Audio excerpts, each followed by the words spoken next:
Which hat അറ്റിലിയറിൻ്റെ രണ്ടാമത്തെ episode ആരംഭിക്കുന്നത് പ്രധാന കഥാപാത്രമായ കോക്കോ അവളുടെ ജീവിതത്തിലെ ഏറ്റവും വലിയ മാറ്റത്തിലേക്ക് കാലെടുത്ത് വെക്കുന്നതോടെയാണ്. വിസാഡായ കിഫ്രിയുടെ അറ്റിലിയറിലേക്കാണ് അവൾ എത്തുന്നത്, അതായത് അവളുടെ വീട്ടിലേക്ക്, മാജിക് വർക്ക്ഷോപ്പിലേക്ക്. കോക്കോയെ സംബന്ധിച്ചിടത്തോളം ഇത് വെറുമൊരു വീടല്ല, മറിച്ച് ഇനി അങ്ങോട്ട് മന്ത്രവിദ്യയുടെ ബാലപാഠങ്ങൾ പഠിക്കാനുള്ള ഇടവും അവളുടെ പുതിയ താമസ സ്ഥലവുമാണ്. മനസ്സ് മൊത്തം അമ്മയെക്കുറിച്ച് ഓർത്തുള്ള സങ്കടമാണ്. കിഫ്രി സമാധാനപ്പെടുത്തിക്കൊണ്ട് ആ ഉണ്ടായിരിക്കുന്ന സ്പെൽ ഇനിയും വ്യാപിക്കാതിരിക്കാൻ ഒരുതരം വിത്തുകൾ അവിടെ വിതറിയിട്ടുണ്ടെന്നും അത് പെട്ടെന്ന് തന്നെ വളർന്നൊരു കവചമായി സുരക്ഷ ഒരുക്കുമെന്നും പറയുന്നു. അങ്ങനെ ഇവർ വീടിനുള്ളിലേക്ക് പ്രവേശിക്കുമ്പോൾ തന്നെ കിഫ്രി അവൾക്കൊരു വിചിത്രമായ മാജിക്കൽ ഐറ്റം കാണിച്ചു കൊടുക്കുന്നുണ്ട്. അയാൾ അതിൽ വെള്ളം നിറയ്ക്കുമ്പോൾ പാത്രമോ ഒന്നുമില്ല, ജസ്റ്റ് വെള്ളം ഒരു ഗോളം പോലെ അങ്ങനെ നിൽക്കുന്ന അവസ്ഥ.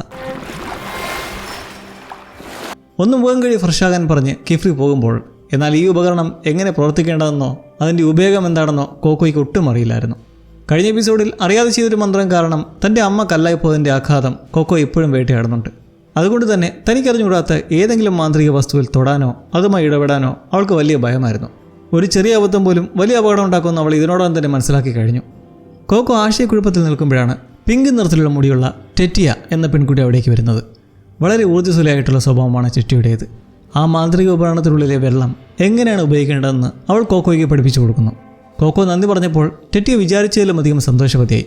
മറ്റുള്ളവരെ സഹായിക്കുന്നതിലും അവരിൽ നിന്ന് നന്ദി കേൾക്കുന്നതിലും വലിയ സന്തോഷം കണ്ടെത്തുന്ന പ്രകൃതമാണ് ടെറ്റിയുടേത്. അതിനിടയിൽ റിച്ചെ എന്ന മറ്റൊരു കുട്ടിയും മഷിക്കുപ്പികളും പേനയുമായി അവിടേക്ക് വരുന്നു.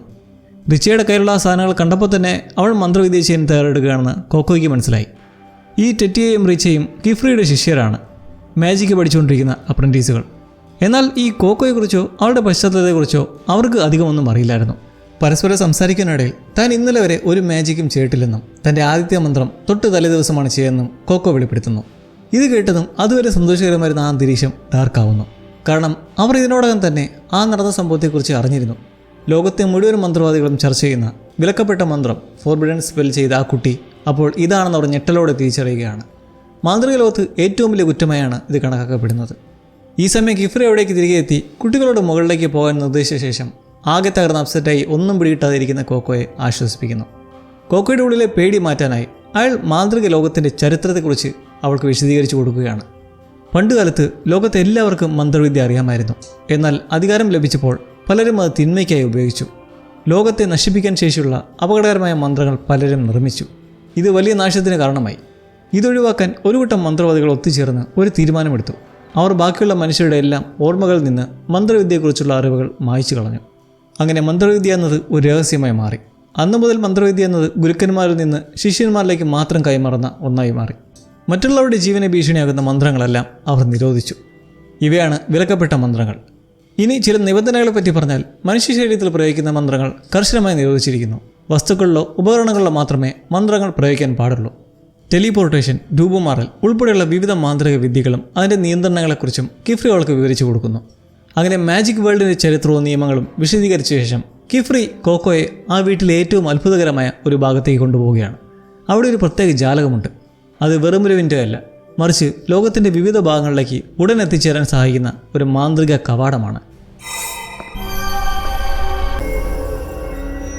ഈ ജാലകത്തിലൂടെ കിഫ്രി കോക്കോയ്ക്ക് വിജ്ഞാനത്തിൻ്റെ ഗോപുരം കാണിച്ചു കൊടുക്കുന്നു, അതായത് ടവർ ഓഫ് ടോംസ്.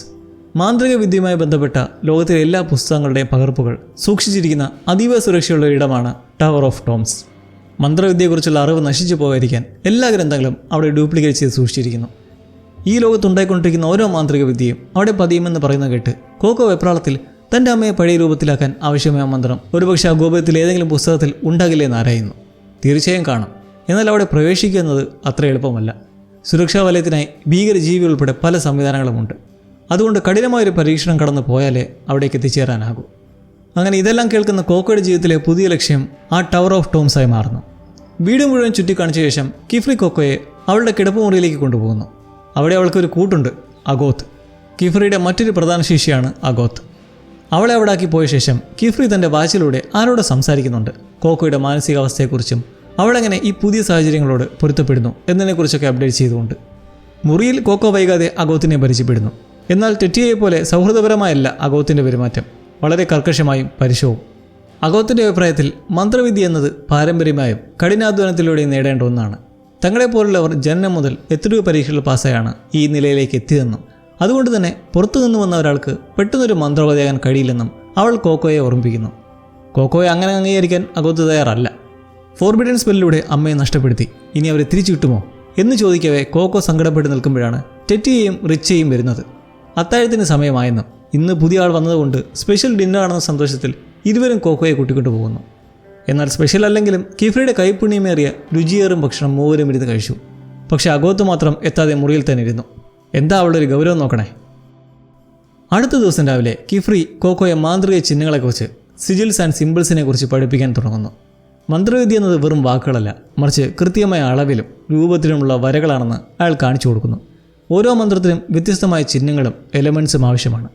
നാം വരയ്ക്കുന്ന ഓരോ വരിയുടെയും നീളവും വണ്ണവും വരെ ആ മന്ത്രത്തിൻ്റെ ശക്തിയെ ബാധിക്കും. ഉദാഹരണത്തിന് ഒരു വൃത്തത്തിനുള്ളിൽ വരയ്ക്കുന്ന ചിഹ്നങ്ങൾ കൃത്യമായിരിക്കണം.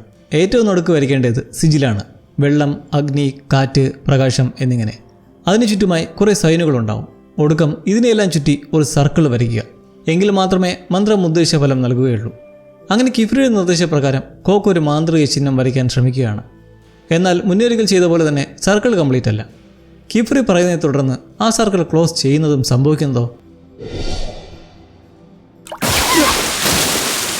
അത് ആക്റ്റീവായി അതിൽ നിന്നും വെള്ളം എല്ലാ വശത്തേക്കും പരക്കുന്നതിന് പകരം ഒരു വശത്തേക്ക് മാത്രം ശക്തിയായി തെറിക്കുന്നു. അതും അപ്പുറത്തിരുന്ന് സ്പെൽ വരയ്ക്കുന്ന അഗോത്തിൻ്റെ മേൽ. എന്താ കാര്യം? അവൾ വരച്ച ചിഹ്നത്തിലെ ഒരു വശത്തെ വര മറ്റേതിനേക്കാൾ അല്പം നീളം കൂടിപ്പോയി. വീണത് അഗോത്തിൻ്റെ മേലെയായതുകൊണ്ട് കോക്കോ പേടിച്ചു പോയെങ്കിലും പക്ഷെ അവൾ വളരെ ശാന്തമായി കോക്കോയ്ക്ക് സംഭവിച്ച തെറ്റ് എന്താണെന്ന് വിശദീകരിച്ചു കൊടുത്തു. ഇതുകൊണ്ട് കിഫ്രിക്ക് വലിയ ആശ്വാസമായി. അഗോത്തും കോക്കോയും തമ്മിലുള്ള അകലം കുറയുന്നുണ്ടെന്നും താനില്ലാത്ത സമയത്ത് അഗോത്തിന് കോക്കോയെ പഠിപ്പിക്കാൻ കഴിയുമെന്നും അയാൾക്ക് മനസ്സിലായി. ദ ഗ്രേറ്റ് ഹാൾ എന്ന സ്ഥലത്തായി കിഫ്രിക്ക് ഒരു പ്രധാന മീറ്റിങ്ങിൽ പങ്കെടുക്കാൻ 2-3 ദിവസത്തേക്ക് പുറത്തു പോകേണ്ടി വരുന്നു. പോകുന്നതിന് മുമ്പ് അയാൾ അഗോത്തിനോട് കോക്കോയെ പഠനത്തിൽ സഹായിക്കാൻ ഏൽപ്പിക്കുമ്പോൾ എന്നാൽ കോക്കോയ്ക്ക് പെട്ടെന്ന് വിളി പോവുക എന്ന് പറയുന്ന ഉൾക്കൊള്ളാൻ പ്രയാസമാണ്. ഒറ്റയ്ക്കായി പോയി എന്ന തോന്നലുണ്ടാവും. എന്തായാലും അഗോത്തിൻ്റെ മേൽ വിശ്വാസം വെച്ച് കിഫ്രി ഇറങ്ങുന്നെങ്കിലും പോയി കഴിഞ്ഞ ഉടനെ അഗോത്തിൻ്റെ സ്വഭാവം വീണ്ടും മാറുന്നു. അവൾ കോക്കോയോട് പറയുന്നു, ഗുരു നിന്നെ വിശ്വസിക്കുന്നുണ്ടാവും, പക്ഷേ എനിക്ക് നിന്നെ വിശ്വാസമില്ല. നീ ഇവിടെ നിൽക്കാൻ യോഗ്യതാണെന്ന് എനിക്ക് ബോധ്യപ്പെടണം. അതുകൊണ്ട് ഇനി പഠിപ്പീരൊന്നുമില്ല, ഞാൻ നിന്നെ പരീക്ഷിക്കാൻ പോവുകയാണ്. അഗോത്ത് കോക്കോയ്ക്ക് മുന്നിൽ ഒരു വലിയ വെല്ലുവിളി ഉയർത്തുന്നതോടെയാണ് ഈ എപ്പിസോഡ് അവസാനിക്കുന്നത്. അങ്ങനെ നമ്മൾ വിച്ച് ഹാറ്റ് എ ടീലറിൻ്റെ മനോഹരമായ കഥാ പരിസരവും മന്ത്രവിദ്യയുടെ സാങ്കേതിക വശങ്ങളും ചിഹ്നങ്ങൾ വരയ്ക്കുന്നതും അതിൻ്റെ ചരിത്രവുമെല്ലാം നമ്മൾ മനസ്സിലാക്കി. അഗോത്ത് നെഗറ്റീവ് ആണെങ്കിലും അവൾക്കുള്ളിൽ എന്തോ വെറുക്കാൻ പറ്റാത്ത വിഷയങ്ങളുള്ളതുപോലെ. എന്തായാലും ഇനിയാണ് കോക്കോയ്ക്ക് യഥാർത്ഥ വെല്ലുവിളി. അവളുടെ അമ്മയെ രക്ഷിക്കാൻ കഠിനമായ പരീക്ഷണങ്ങളാണ് മുന്നിലുള്ളത്. അതെല്ലാം എങ്ങനെ നേടുമെന്ന് നമുക്ക് കണ്ടറിയാം. സോ നെക്സ്റ്റ് എപ്പിസോഡുമായി സീ യു സൂൺ ഗൈസ്. അരിഗാത്തോ. What do you say?